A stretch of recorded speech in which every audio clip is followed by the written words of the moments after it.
A powerful coalition of more than 150 state and national pro-life organizations has sent a strong message to Congress: cut Medicaid funding to Planned Parenthood and other abortion providers.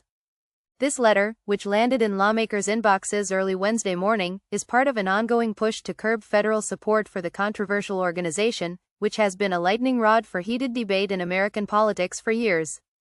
But why now? Well, the coalition, led by prominent pro-life figures, sees the current political landscape as a golden opportunity to strike. They believe that with a Republican trifecta in Washington, the time is ripe to push for policies that could slash funding for Planned Parenthood, a move they argue would help protect both unborn children and the taxpayers' dollars. The coalition's letter to Congress highlights a bold claim: Planned Parenthood and similar organizations are siphoning taxpayer dollars, and it's high time to shut off the tap.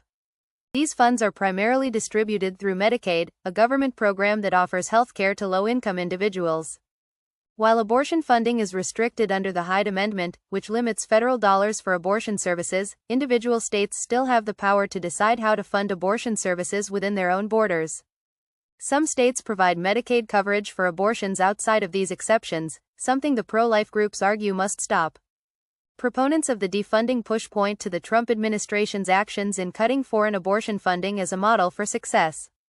Under Trump, executive orders were issued reinforcing the Hyde Amendment, stopping the flow of American taxpayer dollars overseas for abortion services. But now, the focus has shifted back to domestic abortion providers like Planned Parenthood, which is a key target for the groups fighting against abortion. The message? It's time to remove abortion providers from the list of organizations receiving federal Medicaid support. In fact, the groups are already seeing legislative action on this front. Representative Michelle Fischbach, RMIN, introduced the Defund Planned Parenthood Act of 2025, which proposes a one-year halt on all federal funds to the organization. Meanwhile, Senator Josh Hawley, RMO, has introduced the End Taxpayer Funding for Abortion Providers Act to block federal dollars for Planned Parenthood and similar organizations nationwide. And that's not all. Several other members of Congress, including Senators Rand Paul, RKY, and Markwayne Mullin, ROKLA, have rallied behind similar measures in an effort to defund Planned Parenthood for good. But let's zoom out for a moment. Why is Planned Parenthood in the crosshairs?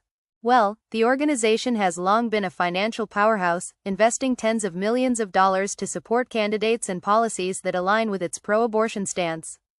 In 2024 alone, it spent a staggering $70 million on political activities, pushing pro-abortion candidates and initiatives in multiple states.